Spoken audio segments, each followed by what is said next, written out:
Hai, selamat pagi teman-teman FEB. Jadi hari ini aku Insyira Risma Media bersama-sama Bapak Dekan kita.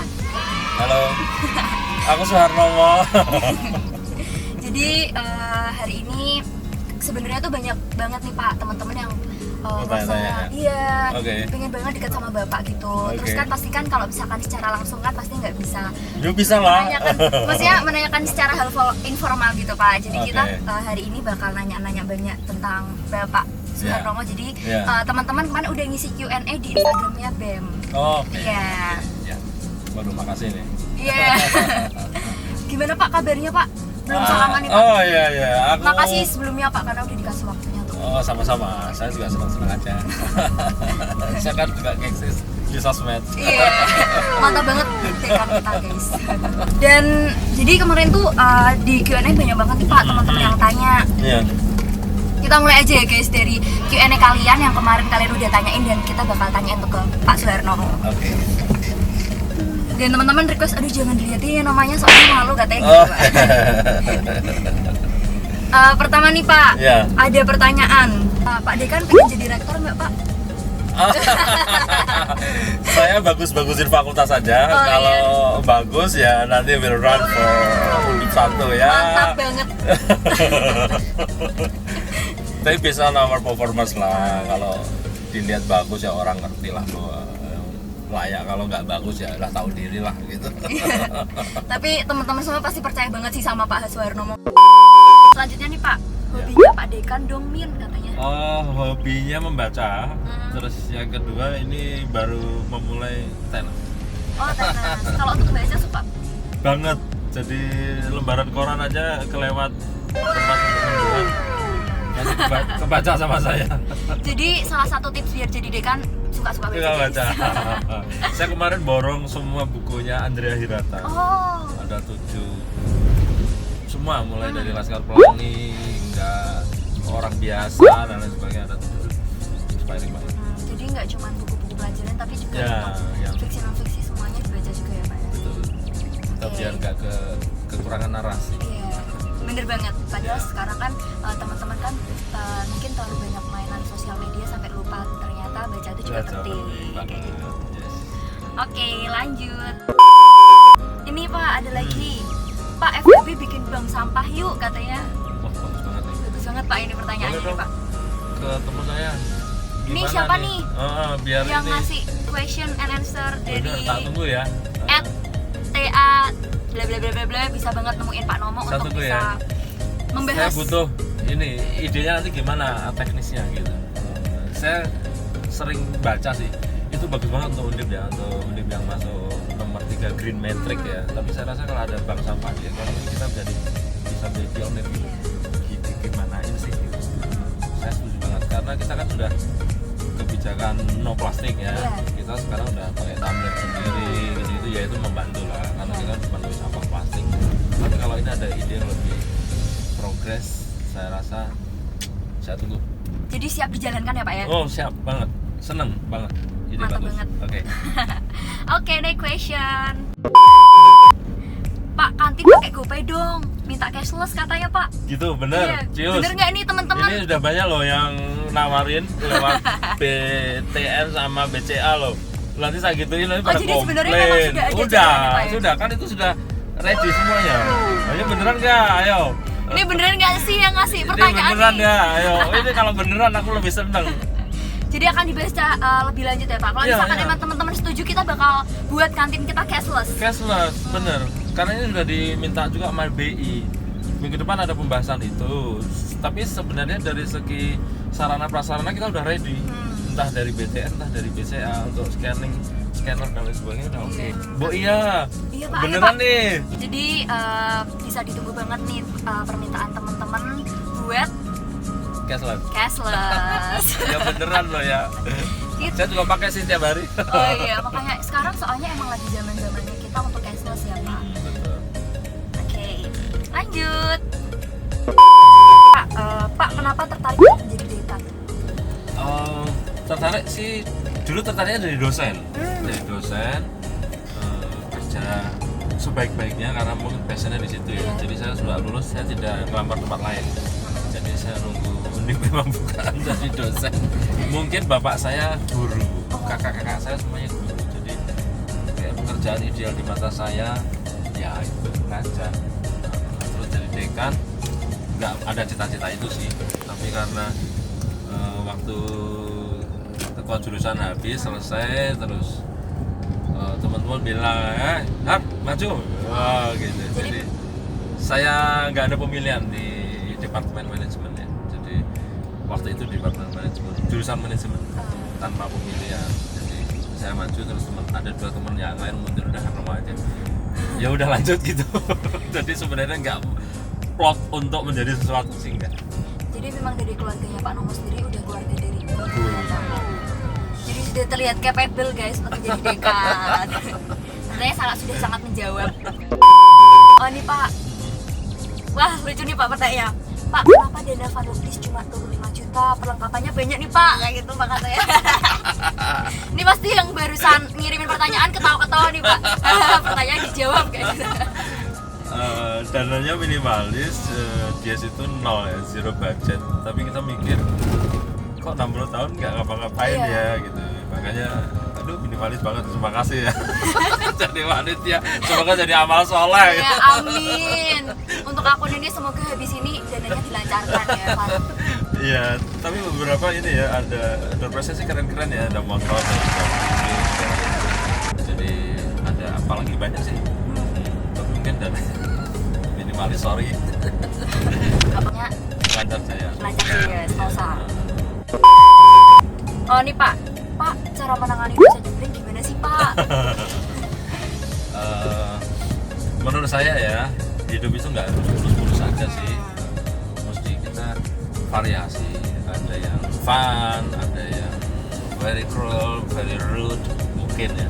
Ada yang ngeselin gitu. Itu mendewasakan aja. Jadi kalau tidak sampai pada batas harassment menurut saya, ya saya biarin sih. Biar orang menikmati zaman muda ini ya ada ketemu yang tough, ada yang smooth. Soalnya nanti kalau smooth semua lembek juga kita. Karena ternyata dunia di sana di luar kampus itu keras. Jadi ya biarin aja sih. Saya nggak terlalu kecuali sudah harassment ya, ada macam-macam hal yang enggak lah. Saya nggak tolerir. Tapi kalau masih keras, masih omongan, masih kasih tahu dan lain sebagainya, biarin lah. Oke, tapi sebenarnya tuh menurut saya ya Pak ya, kalau misalkan ada dosen yang kurang dengan hadapan kita tuh sebenarnya itu bisa menjadi cerita untuk esok hari kayak dulu mama punya dosen yang kayak gini, jadi kalau misalkan emang dosennya enak-enak aja tuh nggak ada yang bisa diceritain guys. Nanti kalau kalian habis kampus nggak ada yang bisa dijulitin, jadi harus ada dosen-dosen yang ya mengacu adrenalin ya Pak ya. Soalnya ada juga yang harus ada yang ditakuti sih memang dalam hidup, biar kita itu keep in touch ya dengan tujuan. Misalnya ada dosen yang 15 menit tutup pintunya, nggak boleh pakai izin, pakai ini fine gitu. Dalam arti ada banyak opsi dalam hidup yang semuanya tidak harus sesuai apa yang kita ingin. Kadang-kadang kita suka terlalu begitu, inginnya begitu 100% sama gitu. Nah itu nggak ada di dalam hidup kenyataan gitu. Jadi kita biasa aja gitu. Ada yang misalnya nanti kayak skripsi, ada kemarin yang WA saya banyak-banyak, termasuk ibunya, mamanya gitu-gitu. Kenapa sih dosen ini selalu ready di kampus, dosen lain cuma seminggu sekali dan lain sebagainya. Ya kalau semuanya sesuai keinginan 100% gitu, ya nanti kasihan loh di hidup nyata tuh. Nggak semuanya begitu, dalam arti ya ada yang harus diterima kenyataan. Begitu sih. Asal nggak keterlaluan sih, misalnya kayak bisa dihubungi sebulan sekali gitu, wah itu keterlaluan lah, jangan lah. Tapi kalau yang masih ya seminggu sekali, kalau seminggu sekali berarti kita harus pakai strategi ya. Ketemu itu berarti harus ready banget, sudah ditulis banyak-banyak dan lain sebagainya. Cukup seminggu sekali tapi mungkin nggak sampai 3 bulan selesai juga. Ketemu itu mesti ada progres yang besar, itu kan strategi ya. Ketemunya jarang tapi mestinya progres besar. Atau juga ada sih dosen yang pembimbing yang sehari sekali pembimbing, ya itu ya mungkin progresnya nggak banyak tapi rutin tiap hari sehalaman fine sih. Tinggal begitu ada kayak gini, dapatnya kayak gini, nggak sesuai kenyataan hati, nggak sesuai dosen idola gitu. Ya kita yang menyesuaikan lah. Biasanya ada Oke. iklan MPR. Iya. Ya kayak pepatah katanya kalau guru itu adalah orang tua dan orang tua Iya. tuh memiliki caranya masing-masing untuk mendidik anak-anaknya. Betul, exactly. Jadi coba mencintailah dosen kita masing-masing karena dosen tuh nggak ada yang bisa yang menjerumuskan ya Pak ya. Enggak ada. Cuman mungkin kalau ada yang nyebelin ya sabar aja karena mungkin caranya untuk mendisiplinkan ya Pak ya. Iya, betul. Dan kadang-kadang ini loh, ada yang disebut dengan berkah dalam ilmu ya. Pengetahuan itu bisa didapat dari mana saja, tetapi yang namanya adab itu selalu harus lebih dulu dibanding ilmu. Iya. Banyak orang-orang dulu itu kalau mau belajar pada nyantrik gitu ya namanya, itu bisa ada yang 2 hari diterima, seminggu diterima, sebulan diterima, 1 tahun diterima. Ya tergantung karena orang pintar itu ngerti situasi masing-masing. Nah semuanya udah ready secara hati, baru ilmunya datang. Nah itu kadang-kadang kita nggak bisa memaksakan. Nanti jatuhnya pengetahuan banyak banget kognitif di otak, tetapi memang nggak jadi sesuatu. Itu mungkin nggak dari prosesnya terlalu banyak noise ya, bukan voice-nya, terlalu banyak noise di kita yang ya akhirnya nggak jadi ilmu gitu. Goals apa Pak buat FEB yang sampai sekarang belum tercapai? Ada sih, internasionalisasi saya belum maksimal banget, belum established banget. Ini tapi sudah bagus lah kalau di Undip menurut saya ya masih tetap bagus lah. Terus ingin membekali mahasiswa dengan bahasa Inggris untuk seluruh mahasiswa itu belum kesampaian. Masih kita nyari pola ya, tidak hanya yang di IUP tapi harusnya mahasiswa gimana caranya itu. Reguler IUP sama Iya, saja. sama, harusnya sama persis. Gimana caranya? Makin ke sana makin standar kita persis sama gitu ya. Untuk tools ya. Internasional ya Pak ya. Betul. Tapi kalau untuk fasilitas teman-teman reguler untuk sementara bisa nginduk ke IUP. Jadi misalnya semester 6 punya IELTS 6, pengen double degree atau pengen SCTS, dan itu ada sistem bisa. Yang itu sudah dirilis di IUP, teman-teman reguler 100% bisa juga ikut menikmati ya. Biar ini ada manfaatnya juga. Ini jangan dari mana gading juga sih gitu. Itu yang satu, yang kedua kemampuan untuk berdebat mahasiswa makin lama agak kurang. Saya sih cita-cita banget itu kalau ada UPK di mahasiswa yang isinya adalah debat ekonomi, berargumentasi berarti ya dia harus banyak baca. Kalau banyak baca dia akan banyak ide, narasinya akan kuat. Dan itu cita-cita saya banget yang belum kesampaian.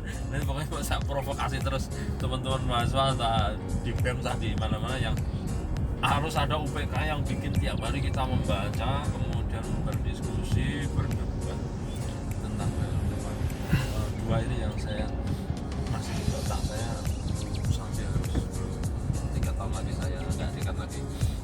Kalau bahasa Inggris harus tambah bagus, kemudian soft skill mahasiswa harus tambah bagus. Dan yang tadi debat itu saya pengen banget. Kalau teman-teman ada yang pengen mempelopori ya bikin grup debat, saya dukung dari UPK. Benar-benar entah itu bagian dari BEM atau entah di luar itu, pokoknya harus ada yang jago-jago itu. Karena kemarin juga dapat masukan dari banyak alumni Jakarta, Mas Dekan soft skill-nya udah mulai bagus sih dibandingkan dulu. Pemalu gitu, itu agak ngeselin gitu.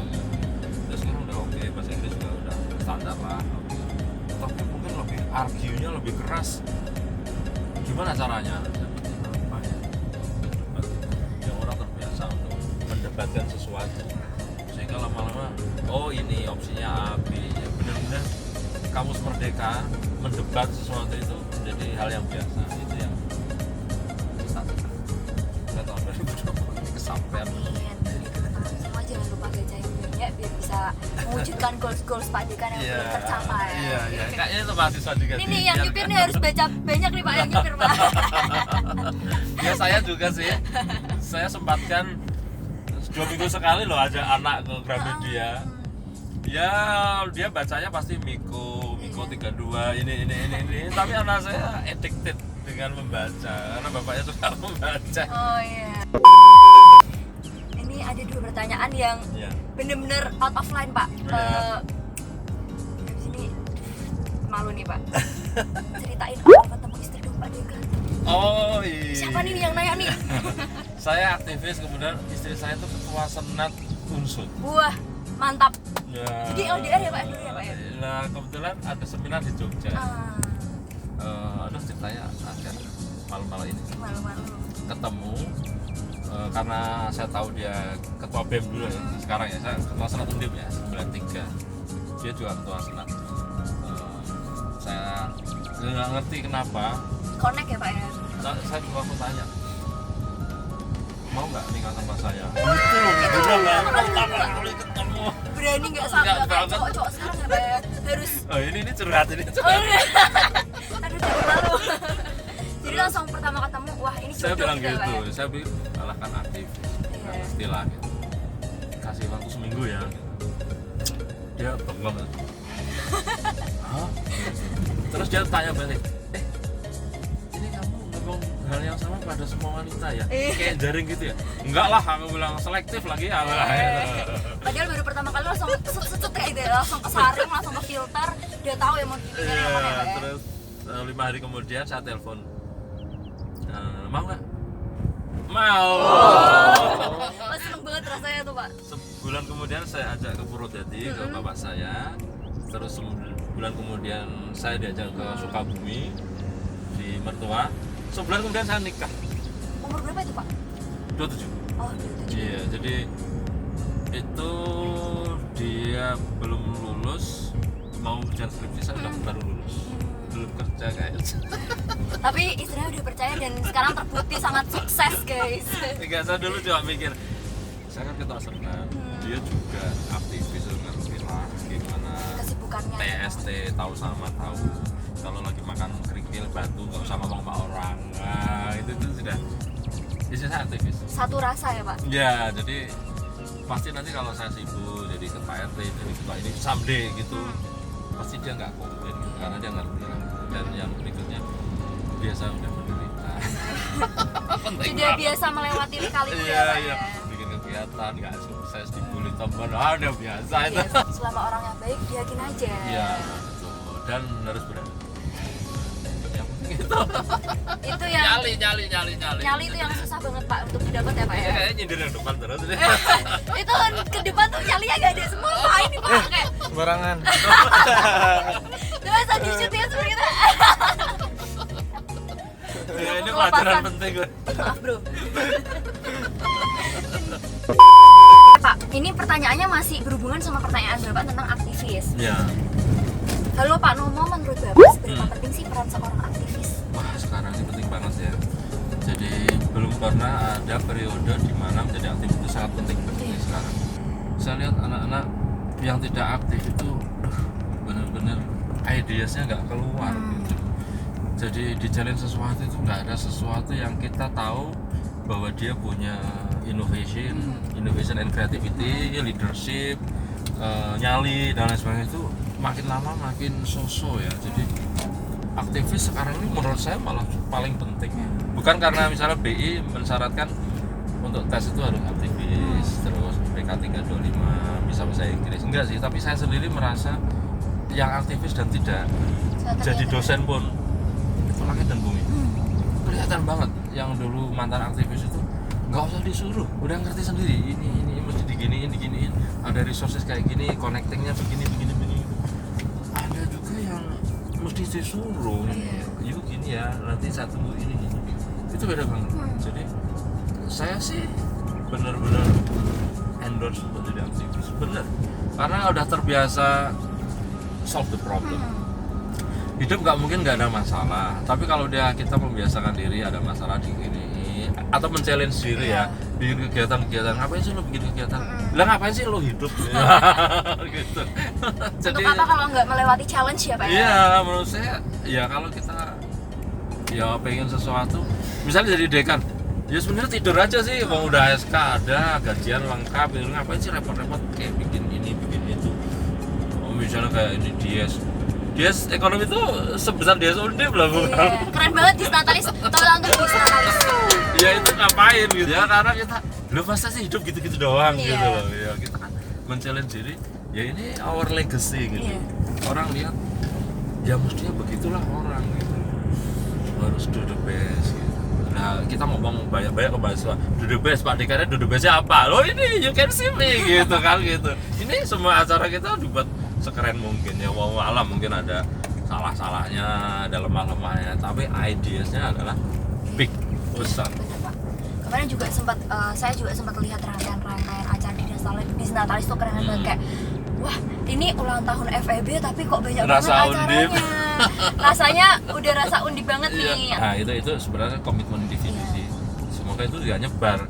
Kalau jadi aktivis cuma gitu doang. Ini acara ini keren. Saya termasuk belum pernah. Oh iya, Pak. Ini Jadi malu, guys. Iya. Jadi seneng saya. Iya, soalnya tuh mungkin karena dekan tuh kan kayak figurnya kan kayak serius, terus sangat mengabdi sama fakultas. Jadi kita tuh kayak mau memberikan pandangan ke Beda. teman-teman, Pak. Kalau sebenarnya Pak Dekan itu juga masih bisa untuk diajak hal-hal yang pembicaranya tidak terlalu bisa berat. banget. Kalau kalian mau tahu cerita, boleh cerita sama dan please feel free to come to my office deh untuk cerita. Oke, Pak, lanjut, Pak. Ini hampir mau kelar nih, Pak, pertanyaan-pertanyaannya yang kita bakal jawab. Aduh, lucu nih, Pak. Pak, kenapa UKT naik? Bukankah bisnis Undip semakin baik? Makin lama pendidikan hanya untuk orang kaya aja. Gimana nih, Pak, pertanyaannya? Jawabannya? Wah, ini bagus banget pertanyaan. Sebenarnya kalau mau ngata-ngatain pemerintah juga gimana ya? Tapi faktanya dosen itu tahun kemarin kita cuma dapat 36 Undip, padahal yang pensiun 40. Jadi lama-lama pemerintah nggak tanggung jawab. Mohon maaf ya pemerintah lama-lama melepaskan pendidikan. Jadi yang pensiun makin banyak, yang gantinya sama sedikit. Akhirnya semua diminta universitas bayar sendiri. Jadi lama-lama gimana ya gitu. Padahal kampus itu nggak mungkin fasilitasnya menurun. Iya, benar, Pak. Minimal standar atau naik. Jadi itu sih yang paling utama adalah makin lama kampus diminta mandiri. Tapi yang kedua, kalau menurut saya ya karena yang SNPTN, SBMPTN itu kan ya kita tahu lah UKT-nya rata-rata 3,4 menurut saya di era sekarang ya nggak mahal sih. 3,4 satu semester itu kan berarti cuma sekitar 500-600 ribu per bulan, dibandingkan Al Azhar di Tua Domenico Sabio ya nggak ada apa-apanya sih. Ya itu ya, kalau mahal-mahalnya di mana ya gitu. Jadi lah kalau ada SPI ya memang itu nggak banyak karena maksimal kita 30% ya dari pintu masuk ya, SNPTN, SBMPTN atau 30%. 30% itu ada SPI-nya. Tapi sebenarnya kalau dihitung ulang ya peruntukannya sangat jelas ya. Untuk internasionalisasi, untuk networking dan lain sebagainya itu butuh duit yang tidak sedikit, dan itu pasti tidak dari pemerintah. Jadi untuk bertumbuh pendidikan itu mahal, dan memang kalau dikesankan pendidikan itu harus murah dan sebagainya, jangan. Pendidikan itu ada harganya dan bisa dikalkulasi. Kalau kita bidik misi harus 20%, kita 28%, kita 0 rupiah masuk di fakultas. Jadi secara umum juga sih, ya kemudian juga makin banyak bidik misi, teman-teman bidik misi, nah, teman-teman yang pintar tapi secara ekonomi memang nggak mampu, itu kan banyak banget kita. Nah, jadi itu sedikit gitu aja sih subsidi, bahwa ada teman yang mampu dan kita tidak gila-gilaan ya. Kalau dia emang nggak mampu kan dia boleh milih ya dari 0 sampai 7 atau 8 ya sekarang ya. Jadi itu kan pilihan. Dan sekali lagi yang milih 8 tidak pernah lebih dari 10%. Oh iya, Pak. Iya. jadi nggak banyak sebenarnya ya. Jadi itu situasinya. Jadi makin lama PTNBH, 11 PTNBH termasuk Undip itu makin lama dipaksa mandiri. Kok begini gitu. Ya kalau pengen 100% harus nyarinya di perguruan tinggi yang satker. Yang satker atau BLU sudah mungkin tengah-tengah ya. Kalau satker itu hampir 100%, tidak hampir 100% didanai pemerintah. Jadi kan kita itu levelingnya universitas itu ada Satkar, ada BLU, ada puncaknya yang dianggap terbaik itu PTNBH, yang termasuk PTNBH. Tapi agak tipis-tipis juga kalau kita kan kok kayaknya komersialisasi pendidikan sebenarnya nggak terlalu tepat, tapi kok kayaknya lebih tinggi ya gitu. Iya sih, ya harus ngakui iya sih. Tapi kalau melihat kebutuhannya karena kita hanya ada gaji doang yang dibayar oleh pemerintah tanggal 1, tapi fasilitas gimana cara bikin ini lab Bloomberg yang miliaran itu pakai duit sendiri dan pasti bukan pemerintah pasti tidak nyediain. Tapi kalau sekedar menjalankan kampus misalnya nggak usah lah Bloomberg laboratori, nggak usah ini sepi. Tapi nanti balik lagi, coba bandingkan deh misalnya Undip dengan Kartini University dengan section satu semester 160 juta gitu ya, kita ya langit dan bumi pojok 7 lapis langit 7 lapis ke atas sih ya. Jauh ya, bandingin misalnya maksimal kita 8 juta let's say dengan yang di Kartin, di section dengan level pendidikan yang mirip ya, kita nggak jauh ya dengan section dengan Kartin yang 90 juta, ada yang 150 di banyak stasiun di Australia itu ya kita masih ini sih. Tapi saya sendiri berusaha banget meskipun pemerintah boleh ya maksimal 20% bidik misi, saya jamin yang masuk ekonomi asal dia pintar dan bidik misi tidak ada batasan bagi saya. Jadi tidak 20% langsung saya corekin yang bidik misi enggak. Kita kemarin pernah ada 30, pernah ada 28%, ya semuanya masuk. Karena itu juga cerminnya saya sendiri sih, saya dari kampung, dari desa, dari Purwodadi. Bapak saya guru yang sangat sederhana. Jadi orang punya cita-cita mobilitas vertikal lewat pendidikan itu saya dukung. Berarti saya nggak akan membatasi anak orang yang pinter tapi ada keterbatasan duit untuk tidak bisa masuk di pendidikan yang baik. Nah, gitu. Jadi itu isu umum sih sebenarnya. Komersialisasi ya nggak terlalu rakus kita. Kalau kita rakus, kita akan ambil mahasiswa sebanyak-banyaknya. Rasionya kita ngawur, tapi kita kan bagus. Dengan rata-rata hampir semua yang masuk cuma 6%, itu maknanya 4% malah. Itu maknanya kita ngambilnya sedikit, enggak banyak banget. Kita nggak rakus ambil masuk banyak-banyak, rasionya dibesarin biar duitnya banyak enggak juga. Enggak. Jadi kita tetap seleksi. Ya sebisa mungkin yang emang pintar, yang mampu kan tidak mampu sama-sama memiliki peluang yang sama. Gitu. Tapi saya juga ini jadi warning juga sih bagi saya untuk tidak semena-mena untuk wah naikin aja atau semua orang juga pasti akan milih. Ya enggak juga sih. Ya, kita hati-hati untuk di situ karena ini jadi isunya. Jadi kita nggak nyaman juga. Nah, makin mahal ya tapi nggak juga sih. Kalau dipikir tadi misalnya let's say 8 juta pun itu ya yang maksimal bulan paling sejutaan, nanti 1.200.000 itu. Ya kalau hari gini dibandingkan tahun 90 saya masuk Undip 120.000 ya. Tapi kan itu sudah 30 tahun yang lalu. Coba kalikan dengan tingkat inflasi sekitar let's say 6% atau 8%. 30 tahun yang lalu loh ya. 30 tahun yang lalu kalikan inflasi sekitar 6 atau 8%, kalikan 120.000. Pasti jatuhnya nanti sama aja. Dulu kita 1 rupiah itu ada harganya, ya sekarang 7.700 ya dapat mendoan 10. Sudah beda ya Pak, beda banget, harganya luar biasa. Jadi semuanya itu ada pertimbangannya dan ya, tujuannya tuh sebenarnya udah jelas juga. Ya, dalam arti kita nggak terlalu ngawur lah untuk wow biar mahasiswa yang misin-misin nggak bisa masuk, oh enggak sama sekali enggak. Jadi semua orang memiliki peluang yang sama ya Pak. Exactly, Kalau misalkan emang memiliki potensi yang besar, kita punya beasiswa banyak juga. Banyak untuk bidik misi, untuk dari FEB kita sediakan untuk biaya 0% juga ya Pak ya. Betul. Dan beasiswa BI, Carun banyak banget lah, dari IKP juga ya. Sebenarnya asal teman-teman mau gerak dikit, compete gitu ya, berkompetisi banyak sih. Hanya kalau agak menunggu ya nggak ada yang datang Iya. gitu. Tapi kalau mau sedikit show your performance kemudian apply, banyak kok yang dapat. Karena sering minimal ya tidak mungkin banyak lah Iya. dari beasiswa yang ditempel di bagian mahasiswa.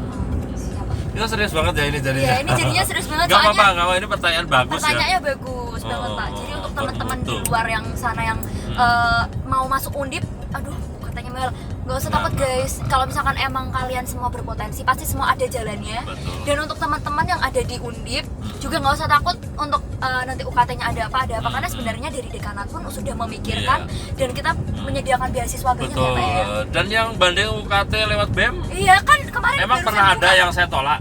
Nggak ada. Saya percaya BEM bahwa Percaya. ini benar-benar benar gitu ya. Saya belum pernah nolak ya banding UKT dari BEM karena saya pikir oke, karena BEM sudah melakukan, saya percaya 100%, udah saya tinggal tanda tangan. Kemudian yang lainnya benar-benar tadi jangan terlalu ragu. Karena apa? Kalau kita pemegang kartu Indonesia Pintar, event itu di UM tetap gratis. Nah, kan dulu Semua nggak ada boleh. jalannya ya, Pak, ya? Kan dulu nggak boleh. Kalau UM itu harus 7 maksimal ya. Nah, UKT 7 atau sekarang UKT 8. Enggak. Sekarang siapapun pemegang KIP holder boleh gratis. Boleh langsung, yang penting Berpotensi pintar gratis. Gitu.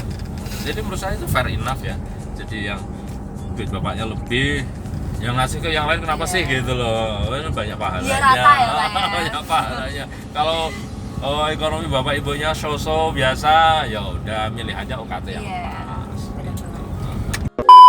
Nah Pak, ini yang terakhir nih Pak. Oke. Jadi ini bener-bener teman-teman nih pasti mau banget. Jadi karena kita tadi ada yang seru juga, ada yang senang-senang dan ketawa-ketawa. Ini ada pertanyaan terakhir Pak. Yes. Pak, dia kan buat TikTok dong Pak. Ayo. Buat TikTok. Kita buat TikTok TikTok habis apa ini ya dong? guys ya. Jadi sebelum kita buat TikTok, saya ucapkan terima kasih. Oh, iya, banget iya, iya. Pak, Terima kasih ya. menyediakan waktu, Terima kasih. menyediakan cerita-ceritanya Iya, dari iya. kampus yang sebenarnya kita nggak pernah tahu, dan sebenarnya banyak inovasi dari teman-teman juga yang ternyata Iya, bagus. bisa direalisasikan Iya, ya Pak saya ya. tunggu tadi loh yang usul-usul Apa tuh tadi itu. sampah, bank sampah, terus Ada, cashless, dan gitu. banyak banget. Jadi ditunggu teman-teman untuk FEB yang lebih baik ke depannya ya Pak ya. Iya, iya. Habis ini kita bakal bikin TikTok guys.